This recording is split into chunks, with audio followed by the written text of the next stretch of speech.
São 11 teses, certo? São relativamente curtas, mas não dá para nós discutirmos todas detalhadamente, certo? Por quê? Porque é como se fosse um resumo que o Marx e o Engels fizeram das visões que eles tinham em comum até aquele momento sobre o conjunto da filosofia mundial, certo? Então são teses sobre Feuerbach, mas eles falam muito pouco sobre o Feuerbach, certo? Entende? Eles dividem entre materialismo e idealismo.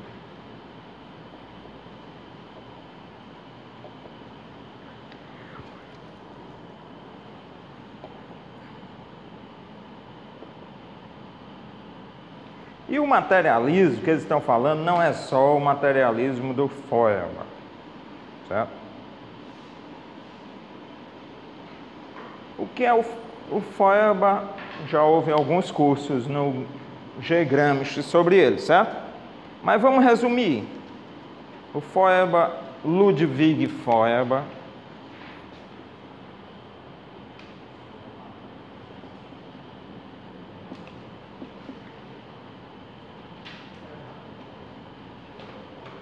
vai examinar a essência das religiões, a essência do cristianismo. Aí ele apresenta uma ideia básica. Ele diz assim: os deuses, ao longo da história, são características humanas, categorias do comportamento humano, elevadas a uma condição perfeita. Por exemplo, nós amamos. Amor é uma categoria, então isso faz surgir em várias sociedades a deusa do amor. Exatamente. Aí tinha a deusa do amor. Você tem a deusa Afrodite na Grécia, né? Certo? Aí você tem a guerra.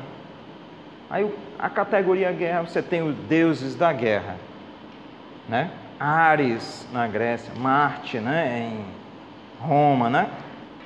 Então você tem a deusa da filosofia, por exemplo, na Grécia, né? A deusa Atena, Atena Palas.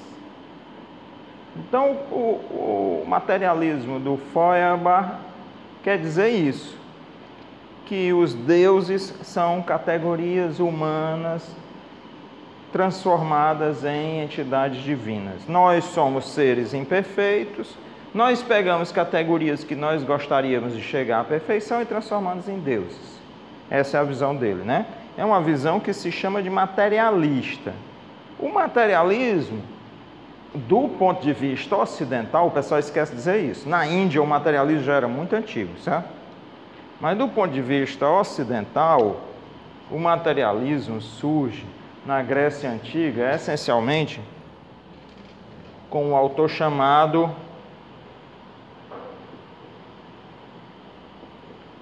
Demócrito, da cidade de Abdera. Demócrito é o pai do materialismo porque ele é o pai do atomismo, exatamente. Demócrito, só pelo raciocínio, diz assim: ó, se eu for dividindo um objeto em partes cada vez menores, é óbvio que eu vou chegar a uma parte indivisível, um átomo. Essa partícula é uma partícula negativa. E tomo é como o livro, né? O tomo 1, tomo 2, né? As divisões. Então você tem um não divisível, um elemento não divisível, né? E o Demócrito dizia que esses átomos estavam, que eu até falei para vocês na aula passada, né? Esses átomos estavam em movimento, estavam em queda, e essa queda determinava a nossa existência. Era o determinismo, certo? Os átomos determinam a existência.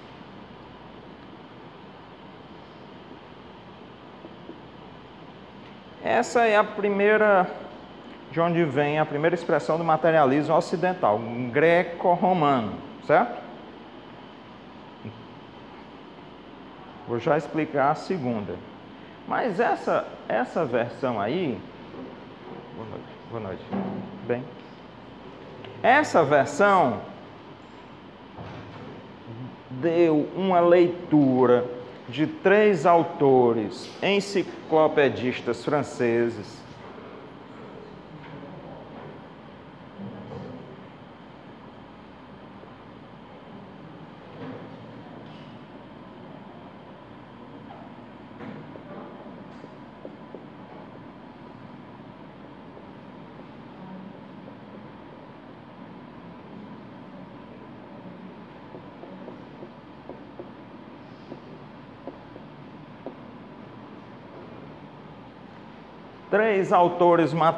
Três autores franceses, iluministas, mais ou menos em 1750, participaram da elaboração da Enciclopédia Francesa. O que era a Enciclopédia Francesa? Hoje a enciclopédia até caiu em desuso, né? A enciclopédia era uma coisa assim de estudo escolar, mas nessa época, na verdade, era um programa político. A Enciclopédia Francesa foi reunida por um grande intelectual chamado Diderot.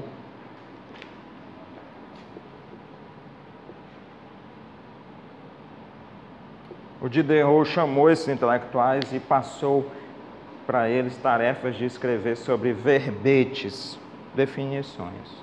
Aí eles não foram fazendo definições sobre a realidade existente. Eram proposições políticas de derrubada da realeza e substituição por uma nova sociedade, certo? Então baixou cadeia para quase todo mundo. Né? A enciclopédia foi confiscada e era passada clandestinamente, era uma atividade clandestina. Naquela época era muito estranho, só não foi preso, acho que o Derrubar não foi preso, porque ele era muito rico, era um barão, né? E naquela época era incrível, as pessoas ricas não eram presas. Eu sei, é difícil a gente acreditar. Era uma época selvagem, sabe? Né? Você vê, por exemplo, aquele escândalo nos Estados Unidos, em 2001, chamado crise.com, né?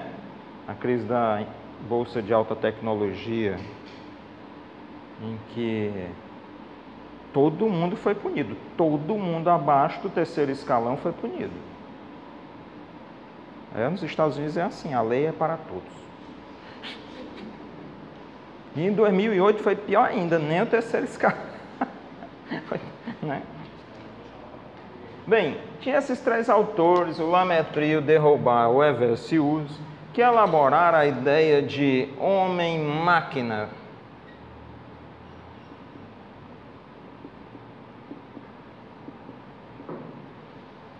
O que é um homem-máquina? O determinismo. Nós somos... Isso começou com Descartes. Eu acho que eu também falei para vocês, né?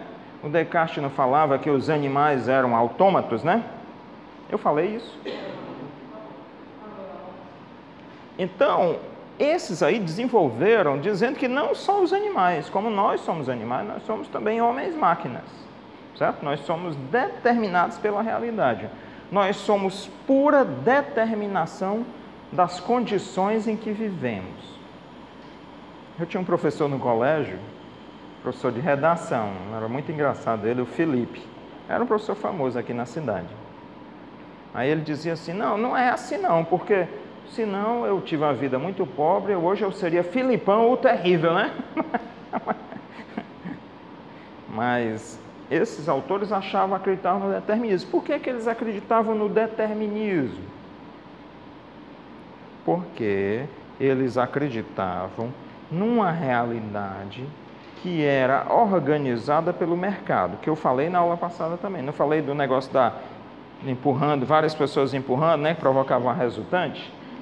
Pois eles acreditavam numa sociedade burguesa, uma sociedade comercial, em que nós simplesmente agíamos de acordo com as leis do mercado e, ao agir com as leis do mercado, nós éramos e deveríamos ser determinados pelo mercado. Tá claro?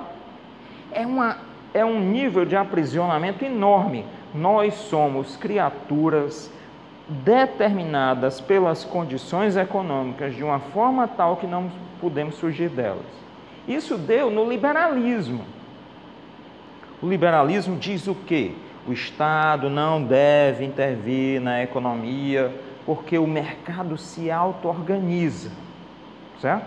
O mercado é uma estrutura racional o suficiente e não deve ser incomodado. Tá claro? Ele vai achar a melhor solução possível. Então hoje, por exemplo, tem muita gente que critica o neoliberalismo e fala bem do liberalismo antigo. Ah, o liberalismo antigo era tão bom, o pessoal democrata. Conversa fiada, certo? O Locke, John Locke, um autor liberal inglês, era defensor do voto censitário. Quem fosse rico que votava, a pobreza não votava não, certo? E ele era contra a escravidão, mas era sócio numa sociedade escravocrata, não é legal? Faça o que eu faço, né?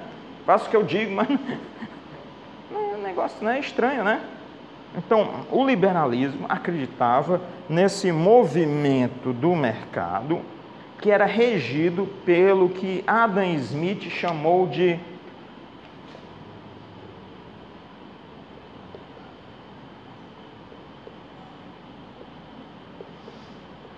mão invisível do mercado. Você já ouviu falar dessa história? Na mão invisível. O que é a mão invisível do mercado? A lei da demanda e da oferta.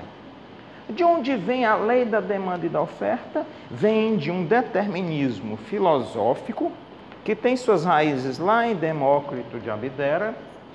Tá claro? Então, nessa forma de pensar, não cabe intervenção na economia. Certo? Eu encaro, eu tenho uma formação também filosófica, né? E eu encaro a filosofia de forma muito prática, certo?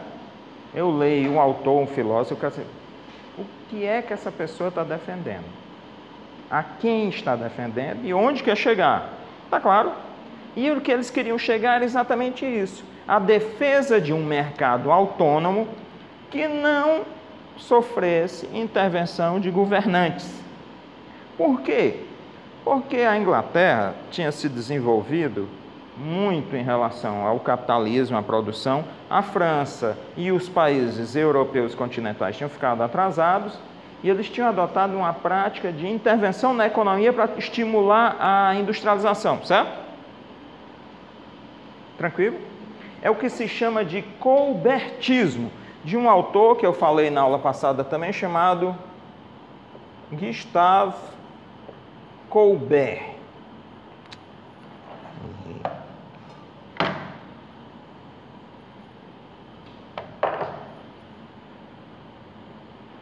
Colbert, é o colbertismo. O colbertismo era onde a França estivesse atrasada na produção, atrair artesãos para iniciar o processo produtivo. E se os artesãos não quisessem vir de boa vontade, eles eram convidados a beber numa taverna alemã, por exemplo, né?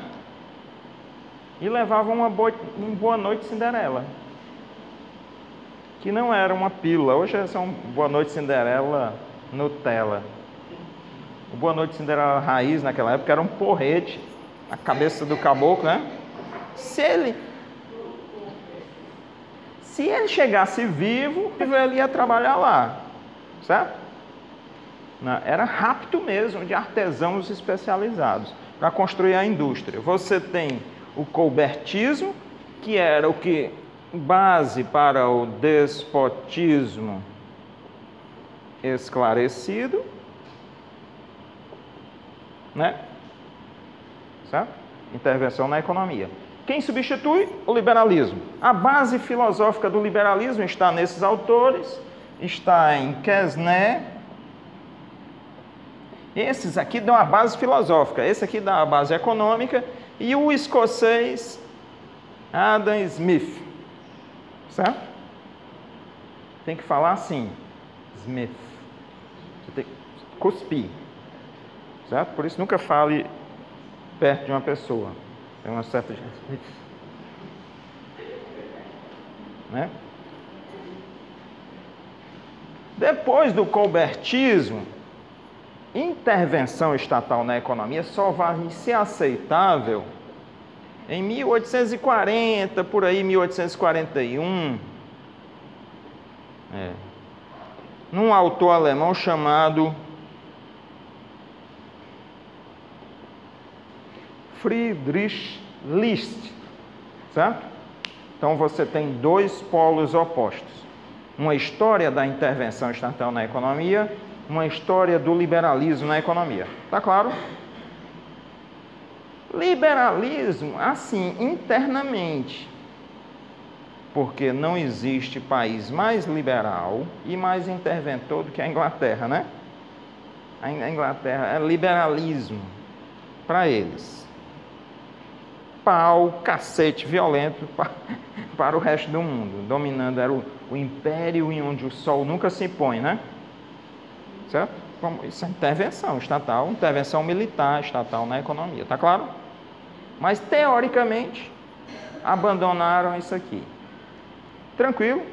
Então, quando Marx e o Engels estiverem falando nas teses sobre Feuerbach, pensem nisso, certo? Não é um materialismo genérico, porque não existe um único materialismo. Aí agora eu disse a vocês que falei na primeira vertente do materialismo grego, né? Vou falar na segunda, tá certo? Tranquilo? Aí eu posso apagar os iluministas ali? Ou não? Então, se quiser, eu escrevo ali em cima. Aí, depois, a segunda vertente do materialismo grego, aqui eu não sei a data não, mas vocês olham numa coisa chamada Googly, que tem, certo? Quando eu não sei, eu digo assim, 450 mais ou menos antes de Cristo.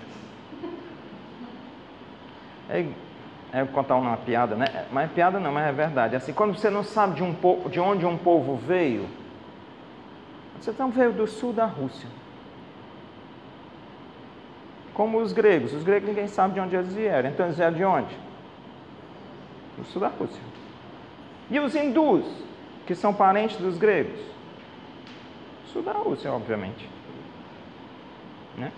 Bem, aí depois a segunda vertente, esse aqui é mais ou menos 250 antes de Cristo ou antes da nossa era. Epicuro. Epicuro de uma cidade próxima de uma colônia de Atenas, chamada Samos. Então, Epicuro de Atenas, Epicuro de Samos é a mesma pessoa, certo? O Epicuro também é um defensor do atomismo. Ele concorda com o argumento físico de que a realidade tem átomos, certo? Só que ele não concorda que o movimento é pré-determinado e nós não podemos fazer nada, como o Demócrito dizia. Está claro? Até aí? Lembram que eu disse que o Demócrito dizia que a realidade é determinada, nós não podemos mudar nada, né? Para ele podia. Era possível estabelecer um desvio. Em grego, klinamen. Uma realidade alternativa. Você provocava um desvio na realidade, então nós tínhamos liberdade de influenciar a realidade. Tá claro? Tranquilo?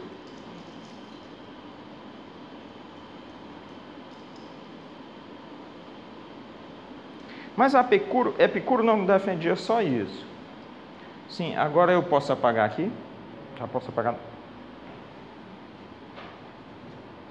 Certeza? Posso apagar? Tem gente anotando ainda? Aqui, só esse cantinho.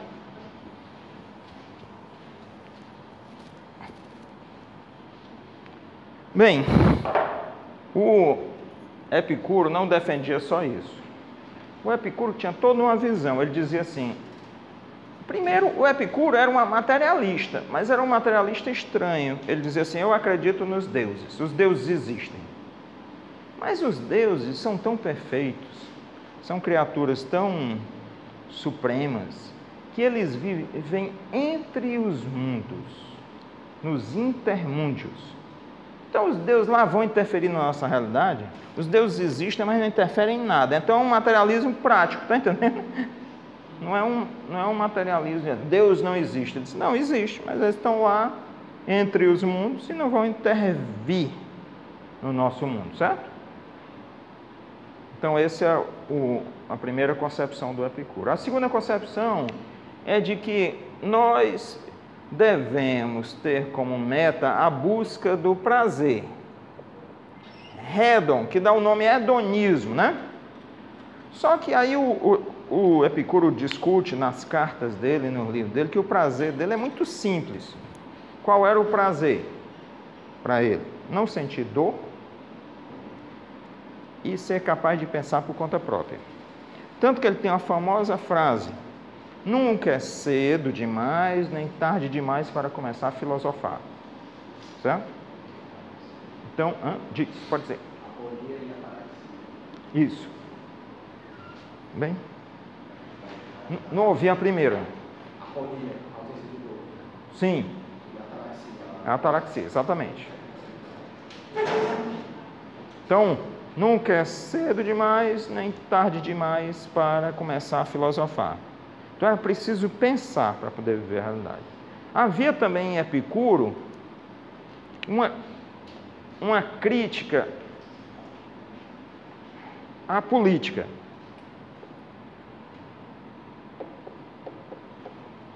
Por quê? Quando a gente fala em política, uma crítica à política, é preciso diferenciar do que a gente entende por política hoje, certo? A política era a arte de conduzir a polis, e aí nós temos algumas discussões clássicas sobre isso. Platão, na obra A República, quer dizer, Politeia, ou traduzida como República. A tradução República já é uma tradução errada, certo? Que é a tradução latina. República vem de coisa pública, res pública. Já envolve uma noção latina da condução da cidade. Pois não, relaxa. E é politeia. A outra são as leis. Nomoi, em que o Platão escreve numa fase mais final da vida dele, já é a versão modificada da República, certo?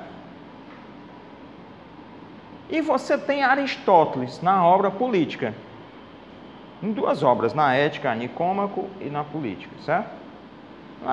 Na Política, Aristóteles apresenta o que ele acha que é a forma ideal de condução da sociedade grega, da cidade grega, né?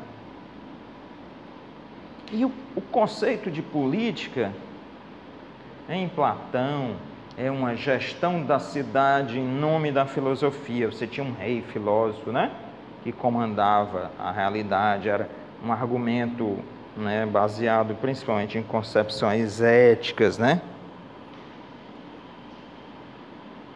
Mas a política real era a política do poder, aquela que será escrita lá em 1513, 1517 por Maquiavel, certo? A arte do poder. E o Epicuro já percebe isso lá em 250, 100 anos depois de Aristóteles, né? Percebe que ali é a arte do poder. E ele acha que a política deve ser substituída como forma de organização humana da cidade por uma outra forma, que ele chama de filia, que é uma das formas do amor grego, que os latinos, os romanos, traduziram por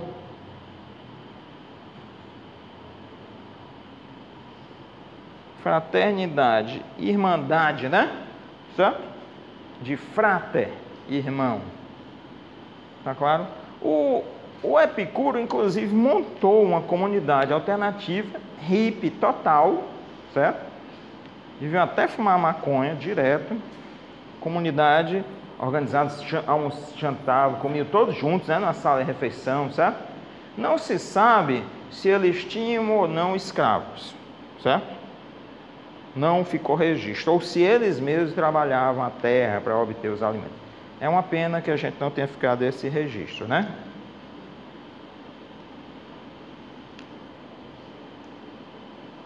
Bem, o epicurismo foi muito mal interpretado. Muita gente, numa leitura rápida do epicurismo, adotou somente o hedonismo. O hedonismo era uma união de pensamento, filosofia, esses prazeres simples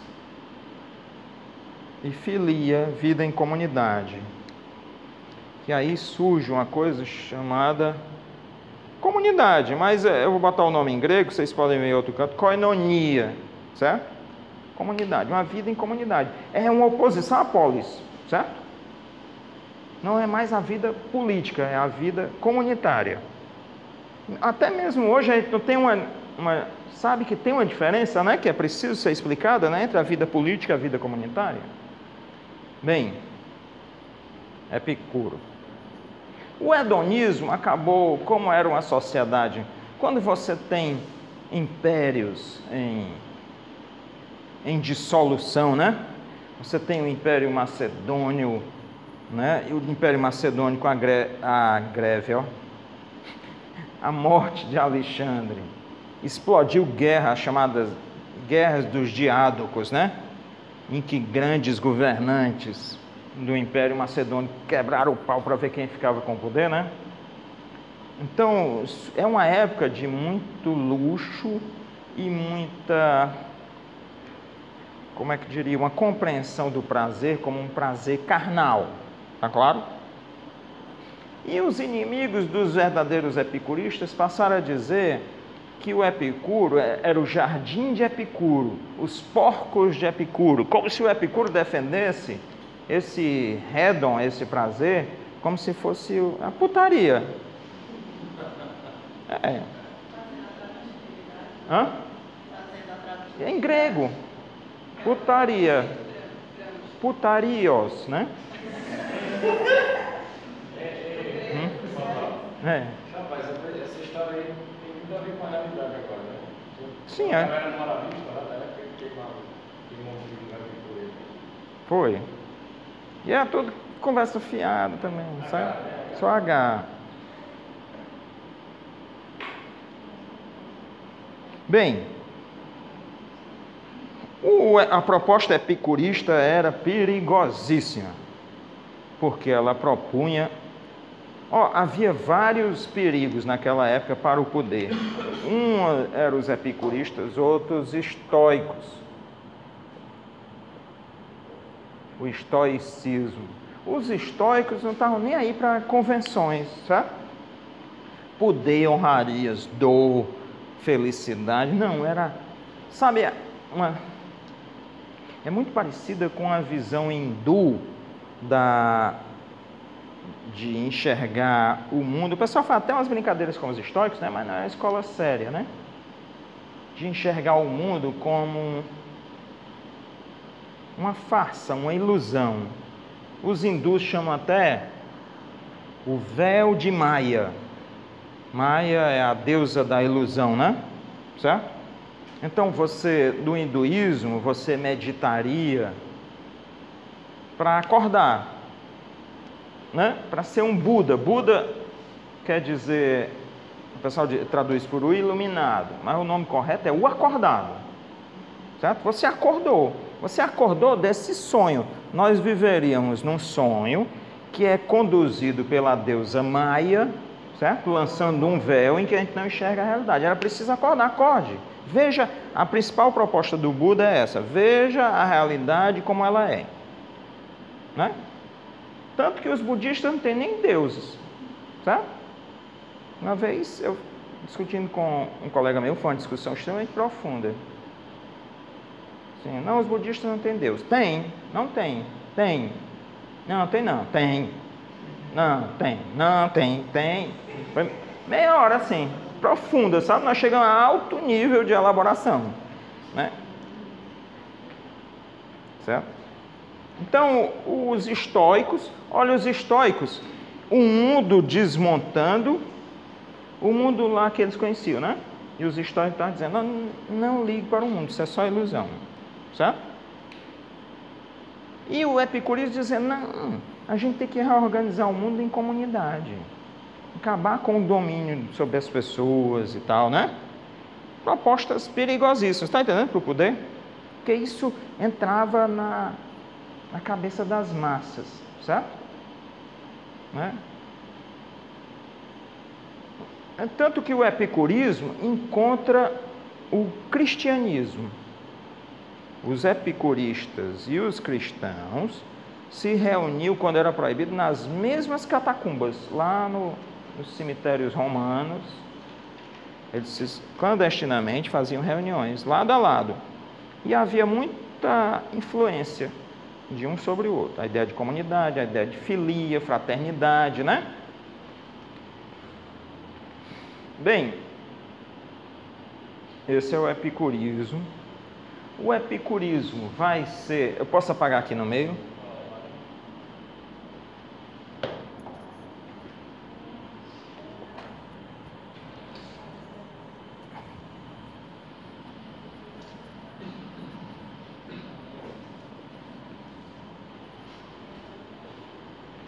O epicurismo vai chegar em um autor francês chamado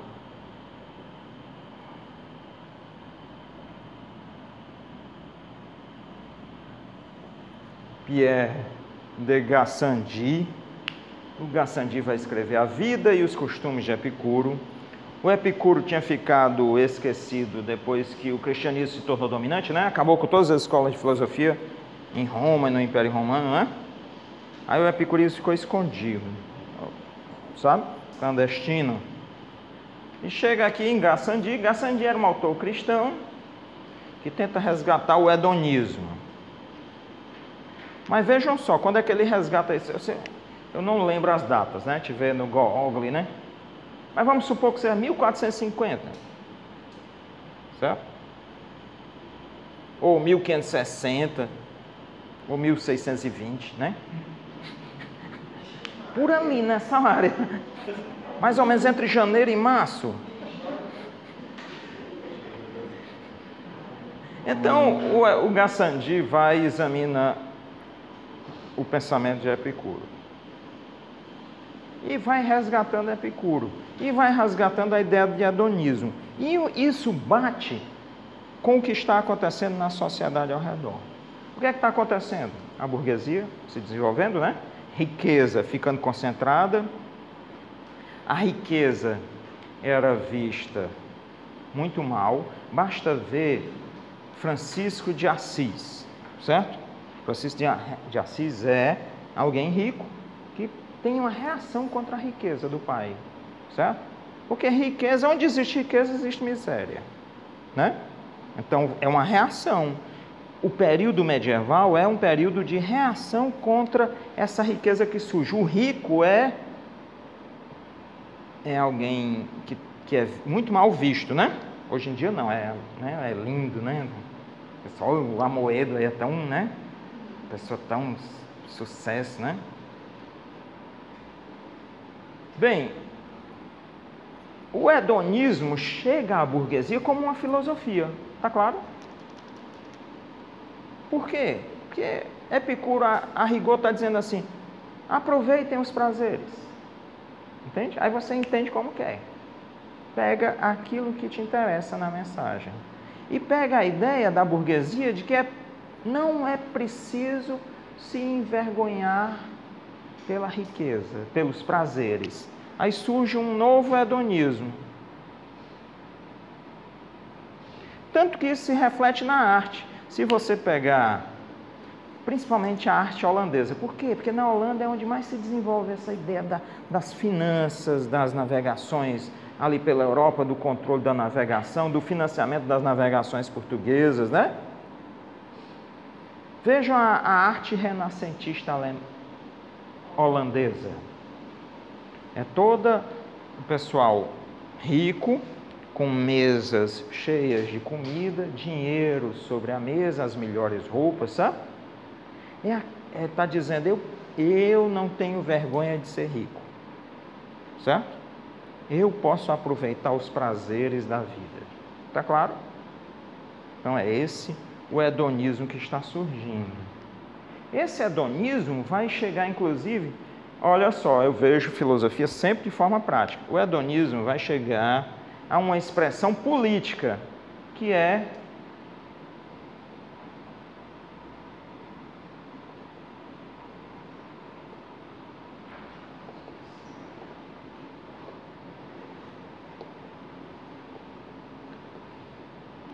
Thomas Hobbes, autor do Leviatã, do De Cive, do Behemoth, História da Inglaterra. Hobbes era um epicurista, estudioso da obra do Epicuro. O que é que Hobbes capta? E era um materialista. Tanto que ele sofre um processo da corte inglesa por ateísmo, certo? O que é que Hobbes defende? Hobbes defende a ideia hedonista de Epicuro, que se expressa onde?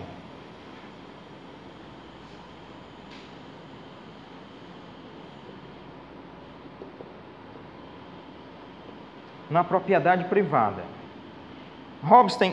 Para Hobbes, há 3 leis da natureza humana. Eu quero tudo, eu quero mandar em todos, eu quero toda fama e glória, certo? Imagina. É o que, não ouvi? Ter, poder e possuir. E todos teriam as mesmas características. Como todos têm as mesmas características, o que é que ocorre? Uma guerra de todos contra todos, certo? Guerra entre os indivíduos. Aí o pessoal guerreia e mesmo os mais fortes um dia acabam ou envelhecendo ou dormindo, certo? Ao dormirem são emboscados. Então não havia segurança de nada. Mesmo que você fosse mais forte, roubasse outro, começasse a acumular, em certo momento você seria emboscado e tudo vinha, a sociedade voltaria à estaca zero, certo? Aí Hobbes pensa assim, o objetivo do Hobbes é construir a paz. Aí ele pensa assim, vamos criar um monstro, o Leviatã, certo? O que é esse monstro? É o Estado. Vamos criar um Estado e a função primordial do Estado é o quê? Garantir que cada pessoa possa ter sua propriedade privada e possa acumular bens, certo? Tem um autor chamado, esqueci o primeiro nome dele,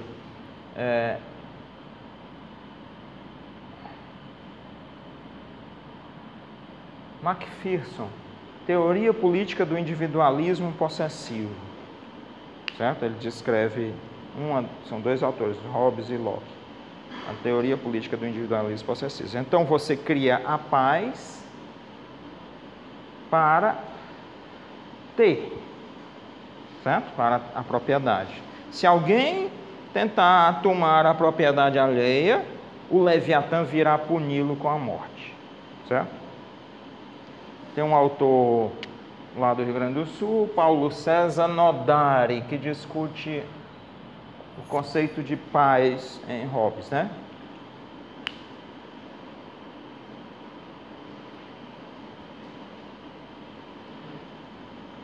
O hedonismo caminha então para a propriedade privada, certo? Para a propriedade privada. Isso Hobbes é mais ou menos 1650, certo? 1650. E ele cai como uma luva para a burguesia, certo? É uma luva. É uma forma nova do epicurismo. Uma forma diferente do que o Epicuro pensou. Está claro? Essa forma do epicurismo, do hedonismo, chega a esse pessoal aqui, do iluminismo francês. Tanto que as bandeiras da Revolução Francesa vão ser o quê? Liberdade, igualdade, fraternidade, certo? Liberdade vem de onde? Do Epicuro, que imaginava a ideia de nós sermos capazes de organizar a nossa própria vida, né? Diferente do Demócrito, que eu tinha colocado aqui, que tudo é determinado. Então a liberdade realmente não era o lema da Revolução Francesa, certo?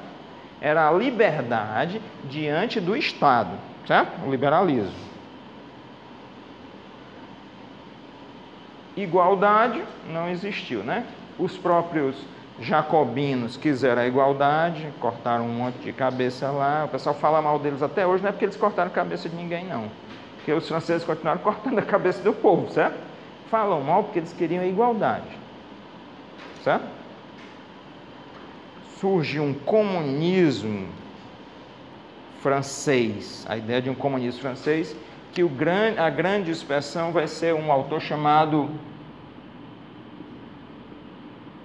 Babeuf, inclusive condenado à morte e morto, né? Certo? Comunismo francês.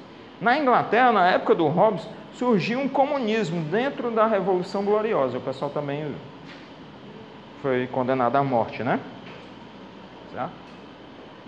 Então, você tenta controlar o epicurismo, mas a forma original dele fica aparecendo, certo? E o pessoal controlando. O que é o Marx? O Marx pega esse epicurismo e tenta resgatar esse epicurismo original. O epicurismo da autonomia, da igualdade e da fraternidade. Tá claro? Aí eu falei na aula passada para vocês, o da fraternidade está na questão judaica, quando ele diz emancipação humana e não só emancipação política. Certo? O da liberdade está na autonomia, nós vamos ver nas teses sobre Feuerbach, certo? Aí eu vou ler alguns pedaços das teses, tá bom? Vou ler a primeira tese, certo? As traduções podem ser diferentes, mas o sentido é o mesmo, tá certo? Tranquilo? Como eu disse a vocês, são 11 teses, poucos parágrafos, né? O principal defeito de todo materialismo até aqui, o de Feuerbach incluído, consiste no fato de que a coisa, a realidade, a sensualidade aqui são os sentidos, né? Apenas é compreendida sob a forma do objeto ou da contemplação, mas não na condição de atividade humana sensível, de praxis, não subjetivamente. A Joaquim fica toda tremendo, né, quando fala em praxis. Daí porque, em oposição ao materialismo, olha só, o lado ativo foi desenvolvido de modo abstrato pelo idealismo. Vou já explicar que diabo é esse lado ativo, certo? Que, naturalmente, não conhece a atividade real e sensível como tal. Vou explicar logo, né? Porque ele começa outro tema aqui, certo? O que é que ele está dizendo? Eles dois. Aqui tem o Marx, né?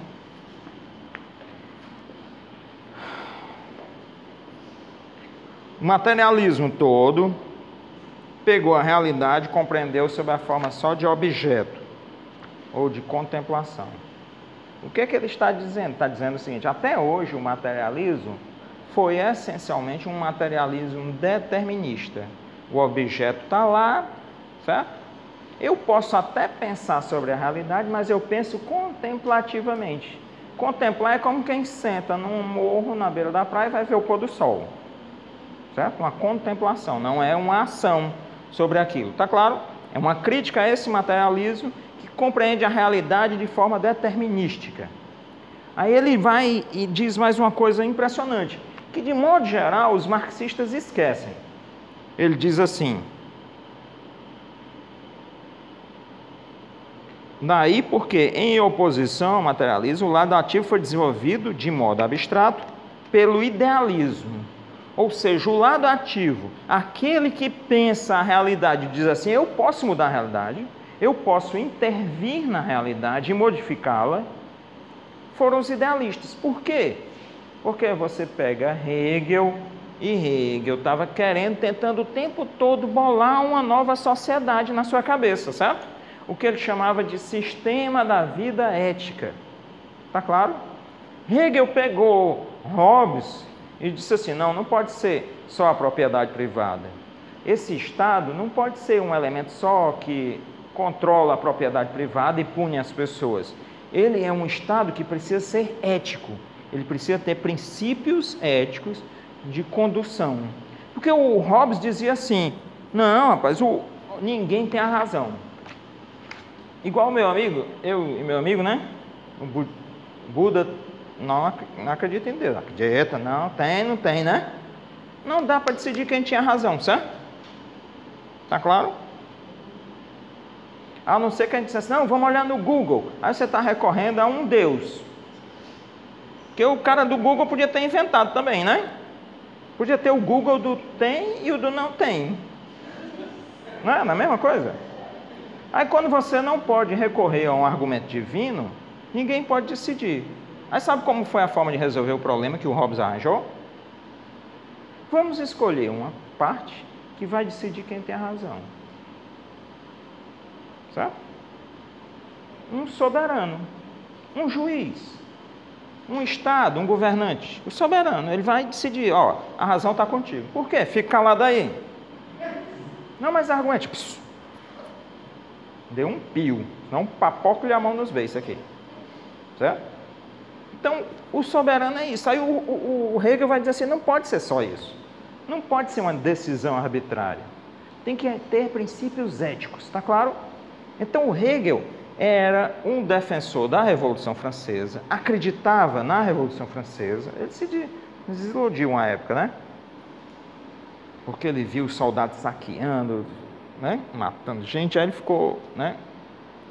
Mas ele era alguém profundamente ligado à atividade política e queria, como idealista, uma modificação da realidade de acordo com princípios éticos.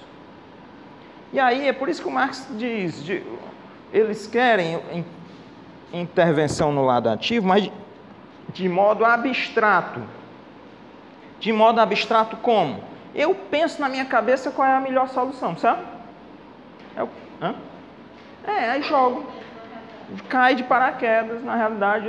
Você não vê as condições reais, quais as condições da vida humana. Você pensa na solução. Está claro por que é que o Marx critica aí o materialismo e o idealismo ao mesmo tempo? O que é que ele está querendo então nessa crítica? Ele está dizendo que os materialistas precisam ter uma compreensão ativa de intervenção na realidade, de ação sobre a realidade. É o quê?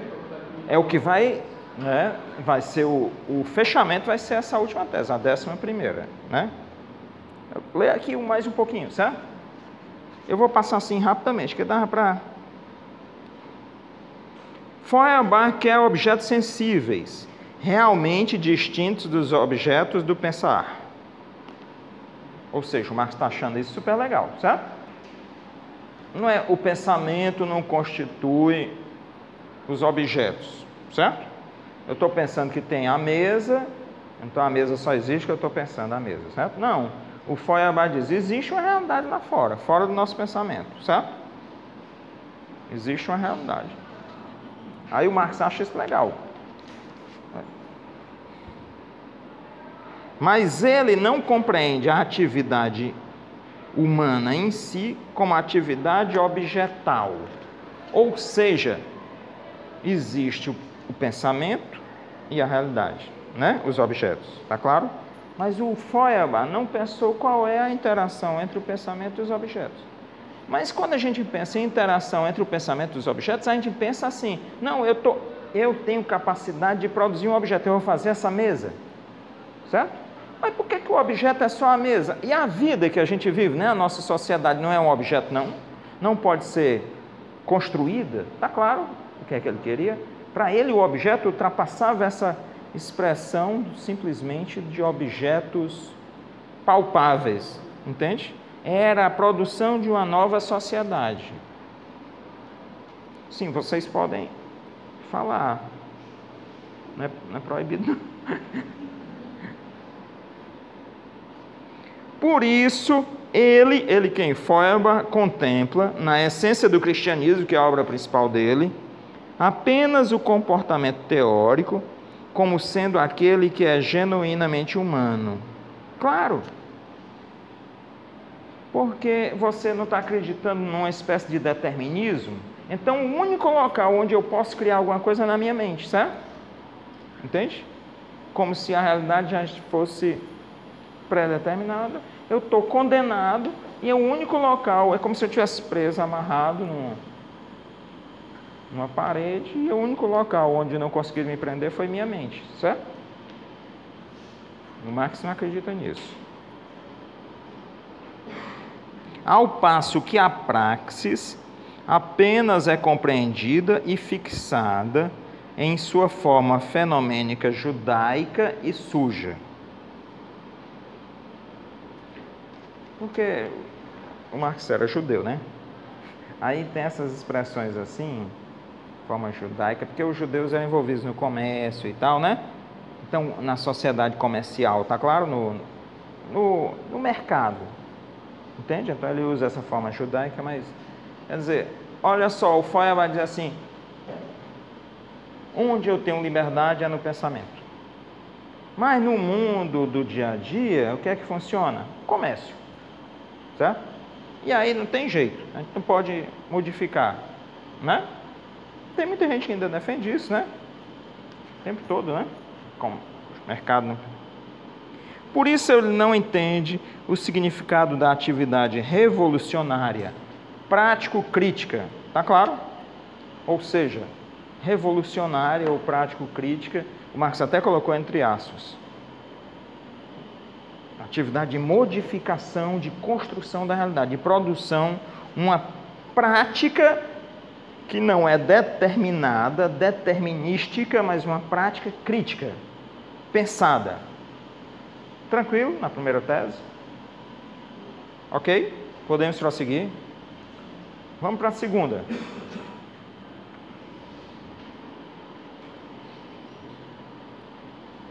Olha só, é uma pancada também. A questão de saber se cabe ao pensar humano uma verdade objetiva não é uma questão da teoria, mas sim uma questão prática. Feuerbach, pensar é só no meu Kengo, né? Certo? Não tem uma verdade objetiva. O meu pensamento pode ser desligado da realidade objetiva, ele não se configura numa realidade objetual, né? Tranquilo? Aí o Marx disse, não, meu filho, isso aí não é só uma questão da teoria, não. É uma questão prática, certo? O pensamento precisa se expressar praticamente, entende? Precisa construir a sua realidade, certo? É um tema central para o Marx, isso aqui é da autonomia. É na praxis que o ser humano tem de provar a verdade. Isto é, a realidade e o poder, o caráter terreno de seu pensar. Certo? O que é que quer dizer isso? É o que eu estou fazendo com vocês. Eu não estou enxergando os filósofos. Pode parecer uma coisa mais filosofia, né? Um negócio fora do mundo. Conversa. Não tem gente mais perigosa do que filósofo. Certo? Todos os filósofos eram super antenados com o poder e com a realidade. Só que eles não estão falando para qualquer um. Muitos deles estão falando para grupos restritos. Entende? A filosofia é terrena, é prática.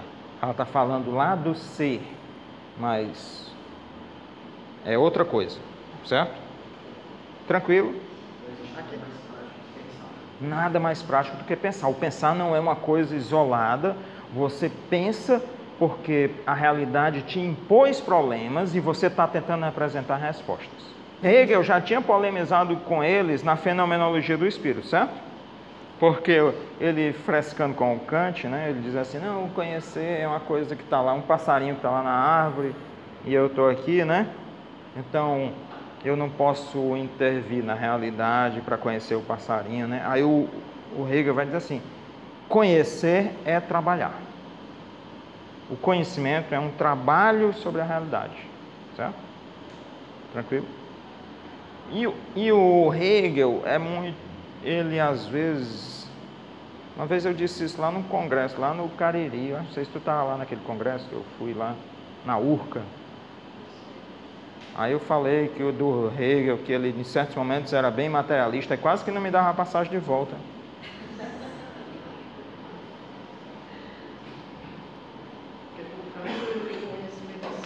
conhecimento é uma atividade pura, teórica, né? Mas é uma conversa fiada daquele Kant velho fela da mãe. Porque o Kant era um defensor da propriedade privada e da sociedade capitalista, comercial, certo? Aí ele vai dizer que a atividade do pensar é individual. Por quê? Porque ele já está nessa ideia do individualismo possessivo, certo? Só que aí ele busca elaborar uma ideia de sociedade de nações com aquele texto A Paz Perpétua, né? Hã? Iluminista. Os iluministas são defensores da sociedade comercial. Quem é que combate os iluministas? Rousseau. Rousseau diz que a sociedade comercial é o engano, o engodo, a enrolada, né? Naquele segundo discurso dele, sai escrachando. E ele ainda diz mais, o Rousseau, no primeiro discurso, que é sobre as ciências e as artes, né? As artes e as ciências, ele vai dizer assim, a ciência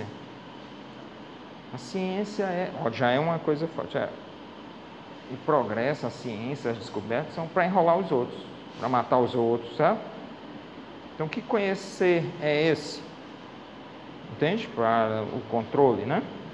Tá claro. E aqui, continuar. A controvérsia acerca da realidade ou não realidade do pensar, que está isolado da praxis, é uma questão puramente escolástica. O Marx está dizendo que, inclusive, é isso.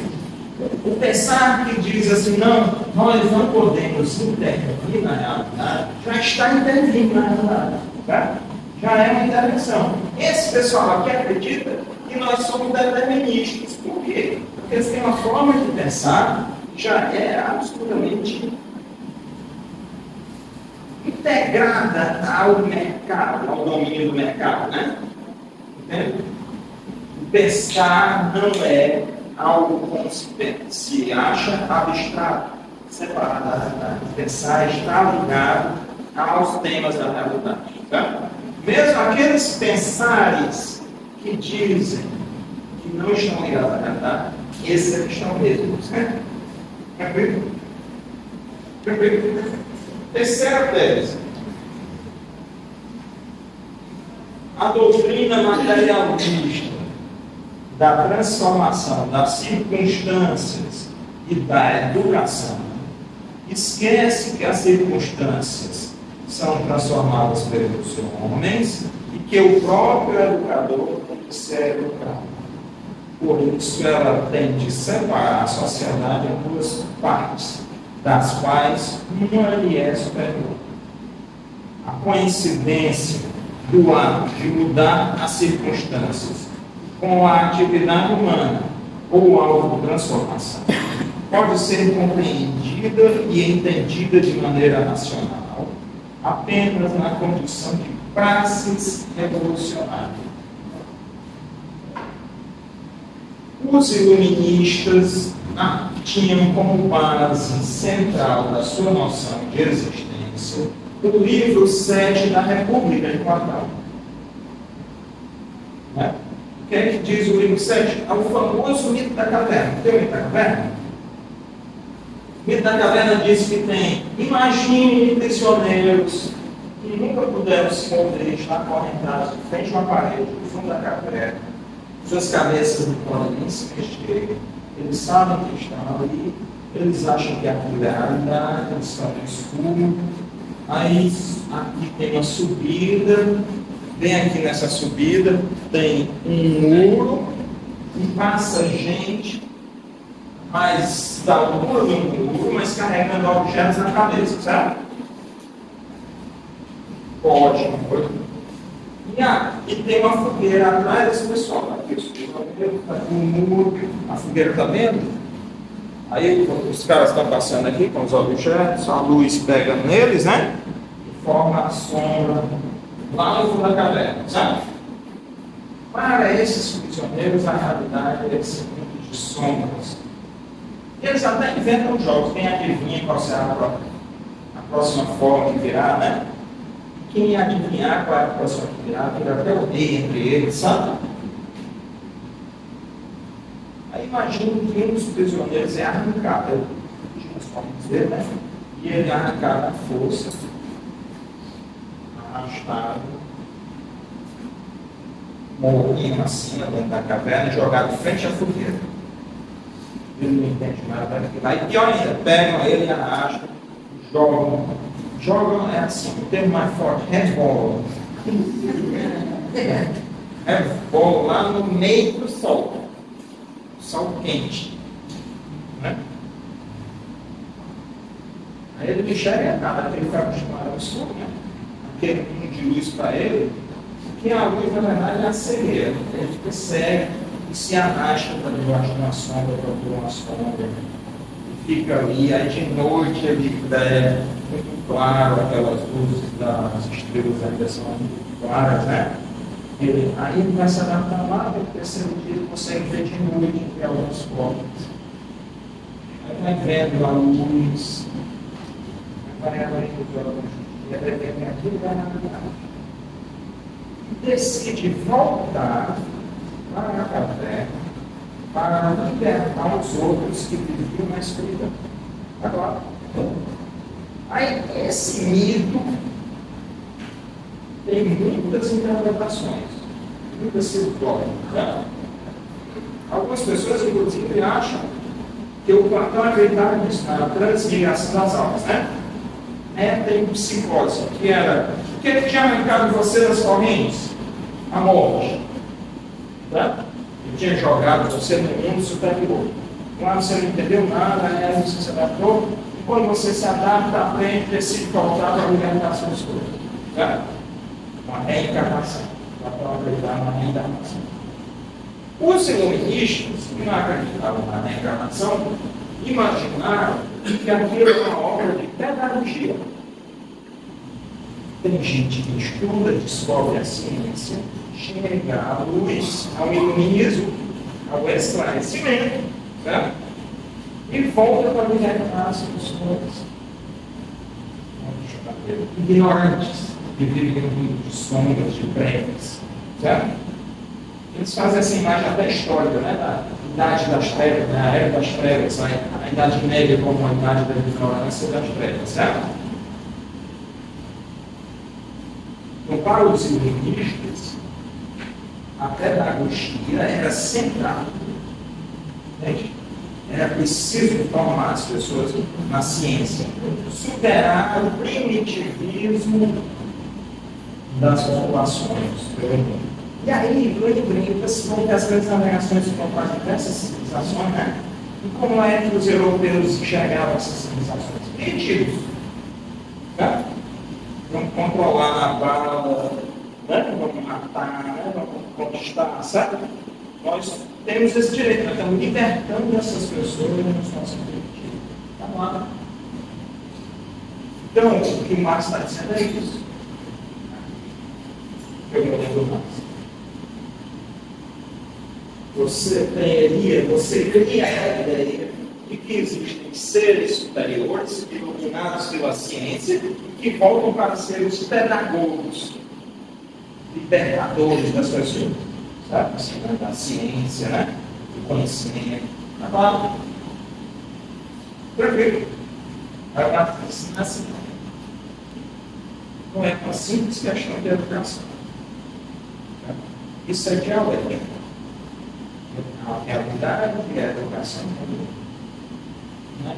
As condições materiais vão mudar. Mas aí, ele nem podia dizer que eram só as condições materiais, porque senão ele virava o quê? Eternista, né? E nem só a educação, porque virava o quê? Idealista. Né? Eu precisava dizer que era uma combinação dialética, uma praxis, de teoria e prática interligadas. Claro. E revolucionária, para modificar.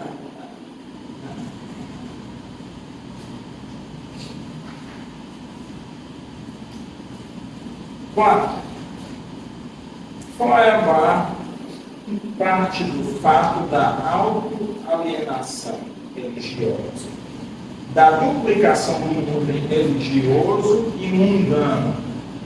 Seu trabalho consiste em dissolver o mundo religioso em seu fundamento mundano. Mas que o fundamento mundano se destaque de si mesmo e fixe para si mesmo um reino autônomo nas nuvens, pode ser esclarecido apenas a partir do autodilaceramento e da autocontradição desse fundamento. Ele mesmo deve, pois, ser entendido tanto em sua contradição como revolucionário na prática. Portanto, depois que, por exemplo, a família terrena foi descoberta como um mistério da Sagrada Família, eis que a primeira deve ser ela mesma aniquilada na teoria e na prática. O que é que você está dizendo? Vai dizer assim, eu não falei do amor, né? Da guerra, da filosofia, né? Do pensamento, da sabedoria, né? Vamos dizer assim, percebe? A nossa família é a base. Então, tem que ter uma família sagrada. Tudo foi lá no pensamento assim, né? Tudo que é sagrado foi construído pelo pensamento que destaca aquela categoria e eleva a uma condição superior, certo? Aí foi lá já assim, como eu descobri que essas categorias divinas são todas frutos da nossa mente, basta a gente mudar a nossa mente e essas categorias irão desaparecer. Tá? Vira uma questão de mente, né? Uma questão mental, uma questão somente da ideia. Tá claro? Então a realidade não precisa ser modificada, basta só mudar a minha compreensão da realidade.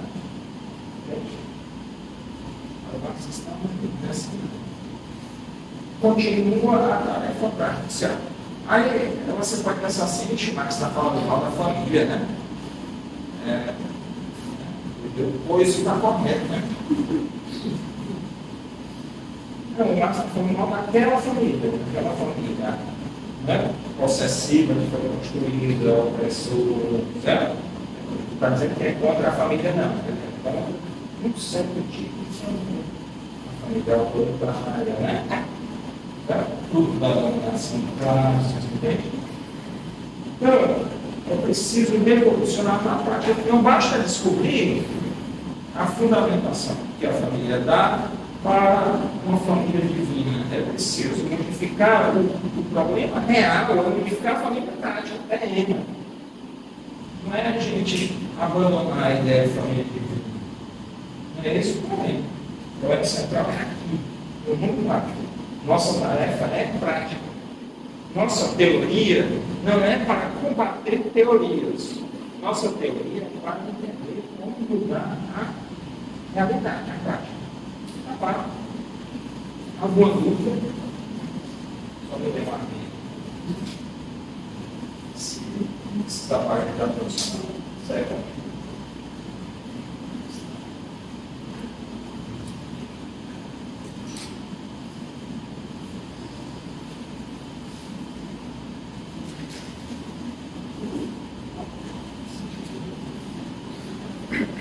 Você vai lá na sua vida.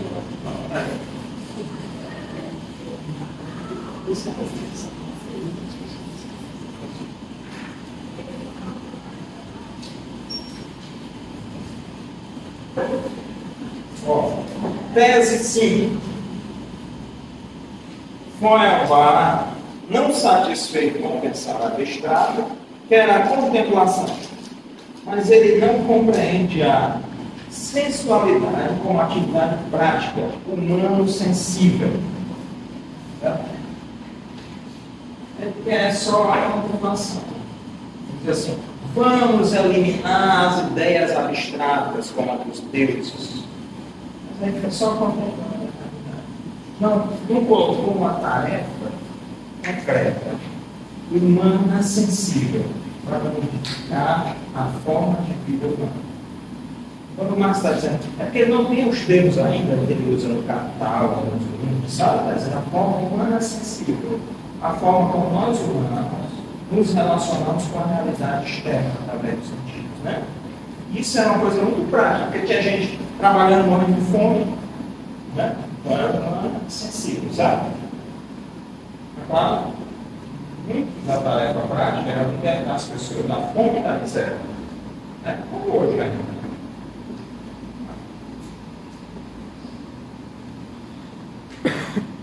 Tese 6. Feuerbach dissolve a essência religiosa na essência humana. Mas a essência humana não é uma abstração inerente ao indivíduo singular. Em sua realidade, ela é o conjunto das relações sociais. Aqui é uma pancada. O que está sendo dito? Não acredito na ideia de natureza humana fixa. Tem os 3 princípios que eu falei para você do Hobbes, né? Não acredito em natureza humana rígida, fixa e pré-determinada. Tá? A natureza humana são as relações sociais humanas. Isso é uma descoberta extraordinária. Porque você tinha ou gente que trabalhava a história pensando assim, Júlio César, isso, aquilo, né? Personagens emblemáticos, extraordinários, ou todo mundo é pré-determinado. Agora, eles se completavam, né? Mas, de modo geral, essa oposição são as relações sociais. O que nós precisamos mudar, praticamente, são as relações entre as pessoas. Certo? As relações entre as pessoas têm um bom dia para poder, né? É um modo de produção da sua realidade, a produção da realidade, a produção dos objetos da existência. Tanto os objetos sensíveis que nós consumimos, quanto a nossa própria realidade de convivência. Tranquilo? Vocês estão falando assim, né? Fica à vontade, toca para mim,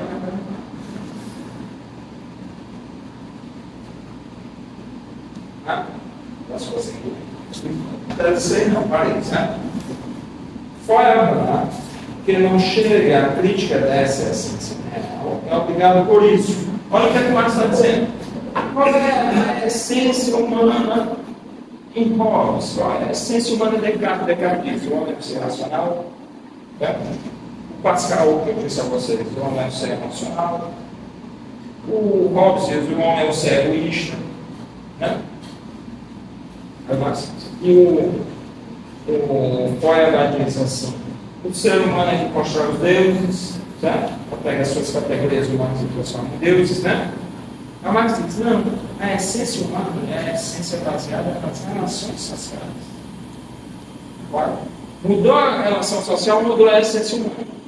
Entende? Não é uma essência humana fixa, é uma essência humana histórica. Certo? Ele trouxe a essência humana para o plano da história.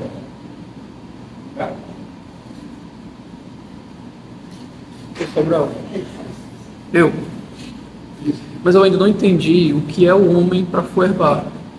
Qual é a essência humana para Feuerbach? Para Feuerbach, o homem tem duas partes. Uma parte é a parte material, que é pré-determinada pelas circunstâncias. Por isso ele mostrou isso. E o outro é o ser humano que pensa, constrói, vê o seu comportamento, vê quais as. Dá nomes a certas partes de si: amor, ódio, ganância, orgulho, vaidade. Tem esses conceitos? Sim. O ser humano é um produtor de conceitos e ele elabora esses conceitos criando deuses. Ao longo da história, a história humana é a criação de deuses a partir de si mesmo. O ser humano olha para si, pega uma categoria dentro dele, destaca e constrói um deus. Nós seríamos construtores de deuses. Entende? Essa é a visão limitada do Feuerbach. Então eles precisavam ter uma definição de ser humano que fosse aberta e que permitisse nós trabalharmos com a construção de nós mesmos. O único ser que pode definir a si mesmo é o ser. Como ele não, na sociedade em que ele não define, ele está alienado, estranho a si mesmo. que é o que Marx, um ano antes, escreve nos manuscritos econômico-filosóficos, nas alienações, os estranhamentos. Agora, a minha concepção é essa. Eu acho que nós somos capazes de definir. Né? Mas é uma definição que não é idealística, no sentido que nós definimos a revelia da realidade. Aí entra a dialética em Marx. A definição não é uma definição mental, não é uma pré-determinação, é uma definição que exige a modificação da realidade. E qual é o critério? Eu passei muitos anos pensando qual é o critério. Qual é o critério? Como é que Marx pode fazer uma crítica da sociedade burguesa se ele não tem uma ideia do que deve substituí-lo? Mas se ele tiver uma ideia exata do que deve substituí-lo, ele estará nos substituindo no papel de pensar e construir essa sociedade, sabe? Está vendo? Dilema, né? Dilema do outro da minha infância, o dilema de Tostines. Tinha uma propaganda que dizia assim, né? Biscoitando. Tostines vende mais porque é fofinho, ou é fofinho porque vende mais? Dilema até hoje não resolveu. Tem inclusive páginas na internet discutindo esse Tostines. Você pensa, dilema de Tostines, né? Parece que é filósofo, né? Filósofo, sei lá, índolo francês, né?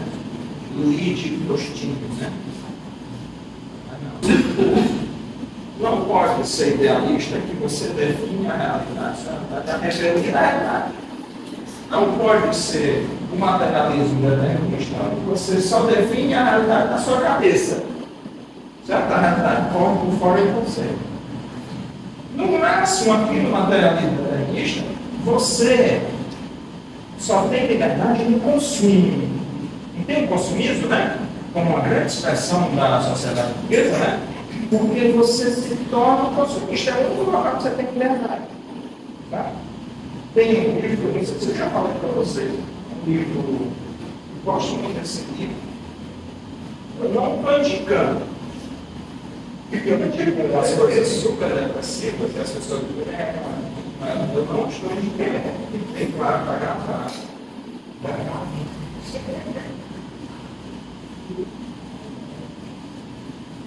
Reagir dos moedeiros falsos. É um livro que perturbou o meu bom juízo. Pessoas que vivem vidas absolutamente dedicadas a pequenas coisas, sabe? Não só a fazer cálculo na sua cabeça, ou só a jardinar. Porque, sabe, as pessoas resumindo sua liberdade unicamente a hobbies. Sabe? Não o hobbies. Como é que chama hobby em português? Passatempo. Passatempo. Os passatempos. Você escolhe um passatempo ao qual você se dedica. Esse é o sentido da sua justiça. Tá?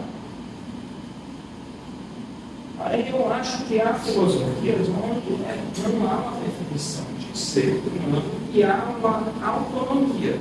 Os existencialistas franceses assim, sabem isso. A definição não é externa assim. Pré-determinada, sabe? Existe uma liberdade, não é uma definição. O Hegel também tem Marx, então eu acho que há concepções humanas que permitem a liberdade de definição da natureza humana. É uma natureza humana que é autodeterminada, baseada na realidade. Aí entra a dialética, né?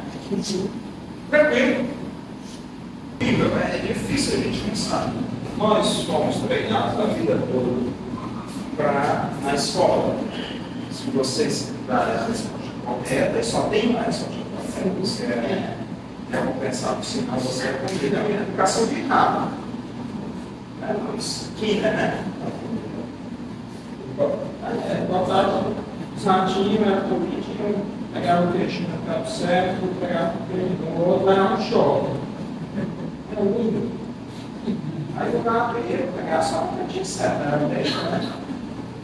Isso, bom, os seus irmãos têm que ser educados assim, missão e recompensa. Tá? Aí nós somos adaptados a isso, inclusive a essa estrutura bidimensional. É da beleza dos falsos, né? Eu me lembro a aula, eu até estava numa escola militar, né? Eu disse que era isso. Mas era jogos sem cabelo, não vou dizer assim, calça de cima. Cinto, sapato, canal de aço, né? Aí um dia um professor bem doidão me explicou que é possível construir um gráfico que entra aqui na parede, na terceira dimensão. Eu tinha dor de cabeça sozinho, né? Eu estava acostumado no colégio, fui aluno com uma professora de matemática, tinha Cassundé. Aí eu aquilo eu tinha Cassundé. É um nome tenebroso, né?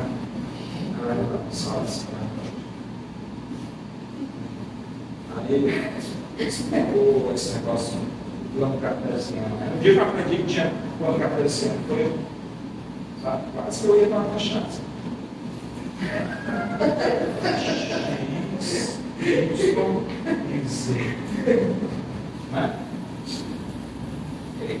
é político, mas ele bem. Então, nós somos muito acostumados a estruturas bidimensionais. Sim e não, verdadeiro, falso, um, zero, correto, errado, né? A gente quer qual é a resposta. Quantos alunos não tem? Mas qual é? Não é, professor? O que é correto mesmo? Vai cair na prova. Hoje está migrando sobre a economia. Então, mas não é assim, né? Não é assim. Só que aí você pode ir também para o limite e realismo, né? Ou você pode adotar, não, a realidade eu não controlo. Né? Na vida técnica, eu controlo, certo? E ela não é totalmente, não tem nenhuma liberdade. A única liberdade que eu tenho é no plano individual. Isso é muito fácil aceitar, porque como nós vivemos em época de estruturas enormes, né? Se você conseguir ficar diante de uma multinacional como aquela, eu posso ter o nome, para você processar. Mas começa com N, termina com R, acento e vem de leite. Tem o meio, então, né? Qual poderia ser diante de uma multinacional, de uma corporação desse tamanho? De um banco. Sabe? Um banco internacional, é um banco internacional de investimento. Certo? Aí você acaba se refugiando e acreditando em mundos e você se refugia daquilo para escapar, né? A ideia de que o mundo é maior, né?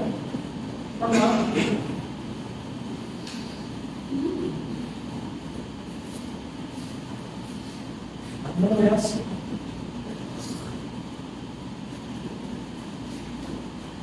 Bem, vou continuar a leitura agora, um pouquinho meio.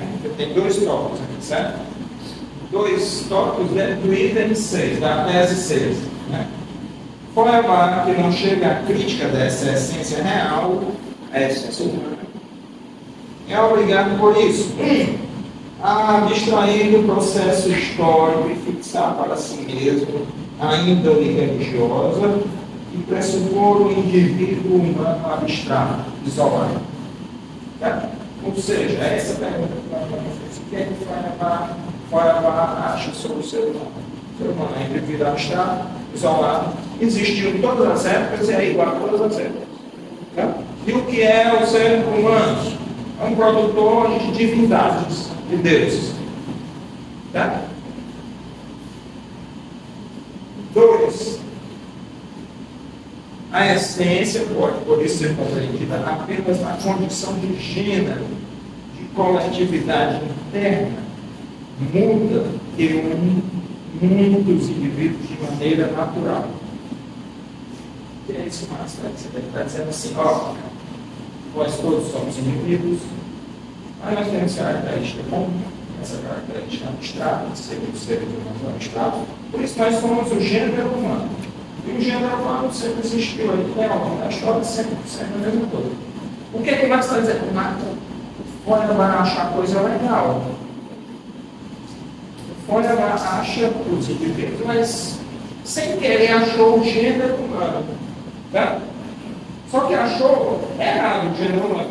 É como se ele dissesse assim, ó, o Feuerbach descobriu uma coisa chamada gênero humano. Só que definiu errado.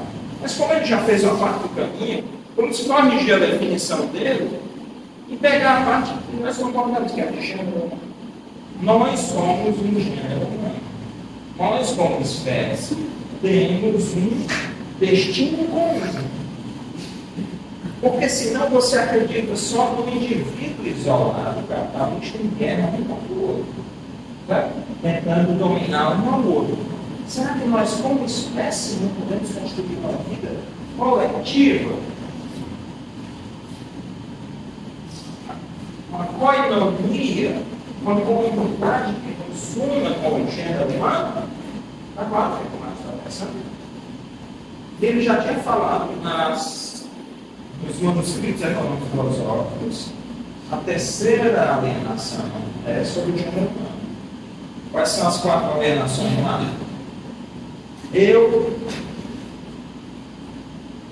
produzo, mas o produto não é meu, eu estou alienado do produto, certo? É um capitalista. 2. Eu trabalho, mas o processo de trabalho eu não controlo. Alguém vai determinar como é que é trabalhar com as coisas. Vamos lá. Eu não participo da criação. 3. Eu estou alienado do gênero humano. A espécie humana poderia colaborar entre si. Mas não. Ela está desligada. Ela só colabora com o meio do mercado, ao invés de colaborar diretamente. Se tiver dinheiro, né? Uma pessoa que está produzindo aqui no Ceará serve algo lá na livraria. Se não for um dinheiro do mercado, não serve. Não existe uma integração entre a espécie humana. Está lá. 4. Alienação. Eu estou alienado do outro. A pessoa está do meu lado, estou competindo com ele. Ele se máximo. Já fala a alteridade, essa preocupação com o outro. Tem dois filósofos judeus do século XX que são muito interessantes. Levinas e Martin Buber. Martin Buber, na obra Eu e Tu, é uma obra que eu acho muito. E o Levinas.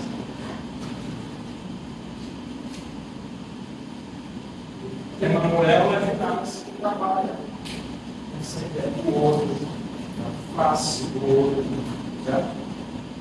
Uma ética para além do Estado. Certo? Mas o Marx já trabalhava na autoridade, nas teses sobre Descartes já referência dele do problema.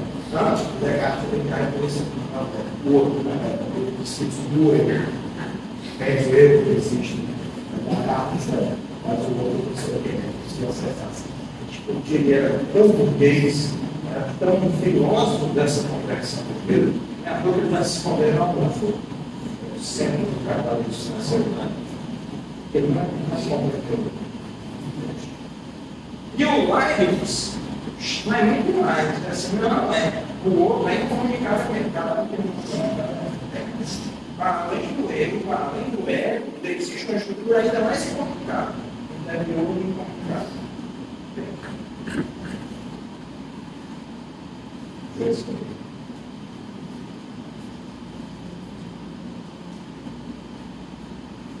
Ó, apenas na condição de gênero de coletividade interna muda. Então o que é que Marx quer? Uma coletividade externa, certo? Falante não muda. Uma coletividade externa. É construir uma coletividade humana, genérica. Está lá. Ou não? Seria uma coletividade externa, que une muitos indivíduos de maneira natural. Então, nós, como seres humanos, nós somos seres naturalmente sociais, certo? Sociáveis, como dizia Aristóteles, animais políticos. Certo? Tranquilo? Tese 7. Vai dar tempo. Feuerbach não vê por isso que a índole religiosa é ela mesma um produto social. Que o indivíduo abstrato que ele analisa pertence a uma determinada forma de sociedade. Tá?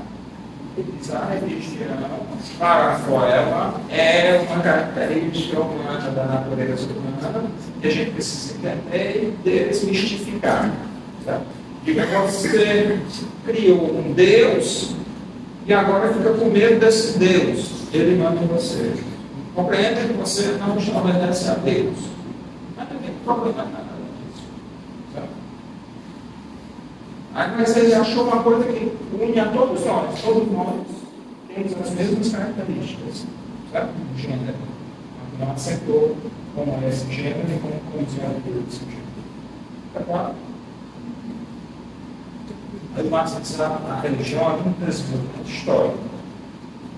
Faz parte também de um tipo de sociedade. Certo?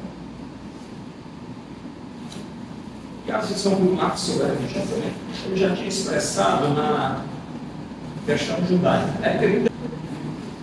Foi lá que ele disse que a religião é o homem do povo. Se não foi, deveria ter sido. Da filosofia do direito. Legal. E ele diz, a religião é o órgão do povo.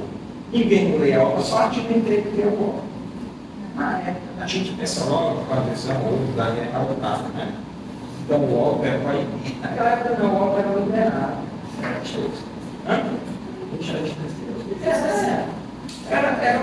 Era uma coisa legal, o órgão do povo. Era uma coisa que não resolvia. Mas anestesiado você, né? O alívio, é o alívio, a religião é o alívio. Tanto que ele diz, é o último suspiro da comida. Eu acho que é o último, mas é assim. Eu esqueci. É o último suspiro da comida. É a crítica da realidade, do vago de lágrimas. Eu tinha outra, só o que a religião dizia, esse mundo aqui não presta. Só que aí apontava a resolução para além do mundo. Mas era a única estrutura que dizia essa realidade. Porque é o inferno. Eu tenho observado na atualidade existe o oprimido material, existe outro tipo de oprimido. Tem a posse material e tem aquele que é oprimido por outras razões. E está se refugiando dentro dos templos, né, que tem existem templos. Isso é observado. É interessantíssimo. Dentro de certos tempos. Né? Porque você pode ter uma igreja também inventadora, né? Surgiu essa tecnologia da alimentação, né? Ou na Idade Média surgiu o movimento cátaro na França. Né? Então, você pode ter movimentos religiosos, não é o templo, né? São certos templos, baseados numa concepção corriqueira, individualista religioso, da ideia do sucesso, né? O sucesso material. E é uma pressão. Tá? E é uma pressão pior, porque nem o suspiro do oprimido é. Né? Sabe? Não é a crítica nem do Valdo Wagner. Diz que o problema do Valdo Wagner é seu, você é incapaz e incompetente. Se você fosse bom, Deus te ajudava. É uma subversão até no sentido original da religião. Né?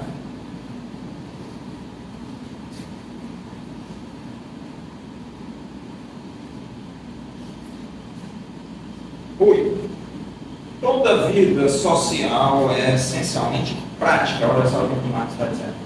Olha que é prática. Tá? Prática. Se resolve na nossa atividade. O que quer dizer prática? Nós, seres humanos, agimos só em realidade o tempo todo.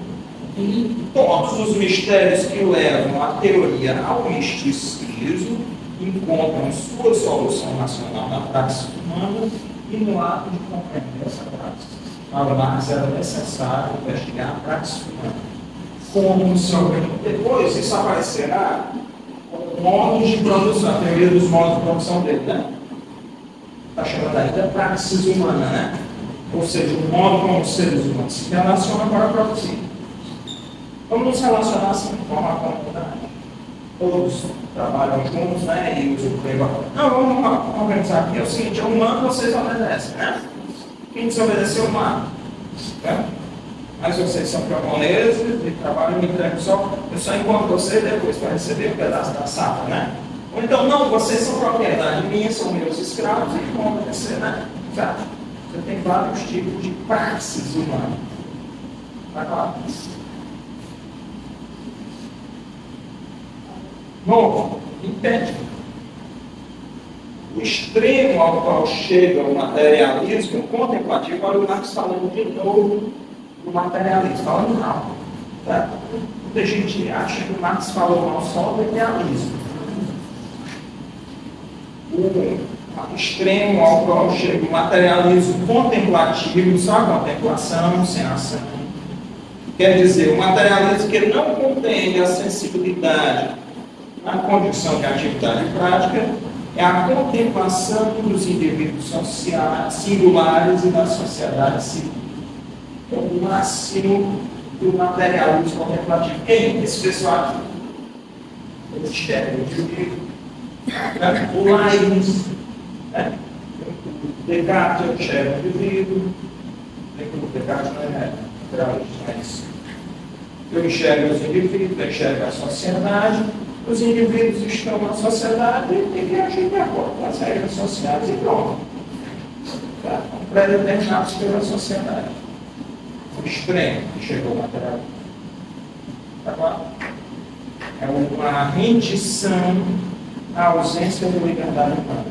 Você vive numa sociedade onde não há liberdade humana, aí o que você faz? Você cria uma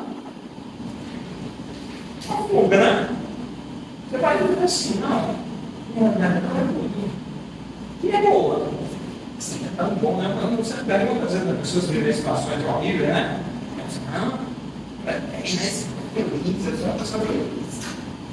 De mais nada. Vamos agradecer pelo que a gente tem. Glória a Deus. 10. Do ponto de vista do velho materialismo é a sociedade civil. Do ponto de vista do novo é a sociedade humana ou a humanidade social. Se eu tivesse cabelo, eu passo de cabelo tempo. O que é a sociedade civil? A sociedade burguesa. O materialismo ali só chegou até a sociedade burguesa, certo? Só até. O novo materialismo, ele representa que estamos tentando atingir a humanidade, a humanidade social, uma sociedade verdadeiramente humana. Isso é um programa, certo? Uma bandeira de batalha. A sociedade civil é social de abstração. A sociedade civil de abstração é o termo com o meio se referiu à forma de organização social do mercado, a sociedade civil e do Estado, a relação com o Estado. Isso está definido em Hegel no livro Princípios da Filosofia do Direito. Ele vai, aí na penúltima parte ele chega no sistema das carências, o sistema das necessidades, que é o sistema do consumo da sociedade inteira. Aí o último está na Estado.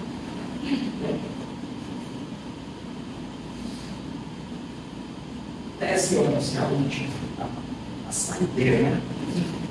E todo mundo fala, mas ninguém lê as 10 anteriores. Não é? Você já viu alguém falando nas 10 anteriores? Não. É isso, né? Eu bicho é bem curtinho, é um pouco preguiçoso.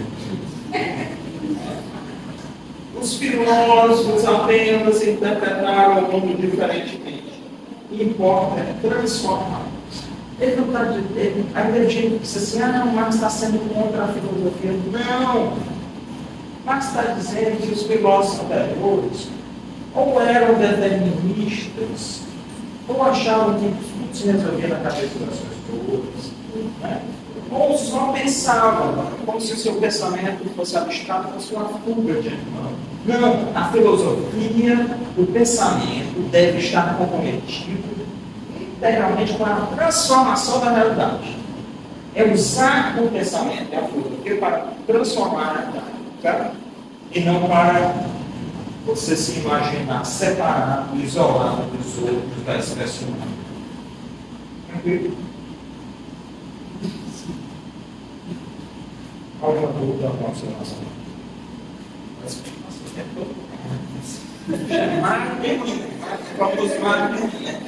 É igual a mim, eu sou mais que mim, mas tem um chico.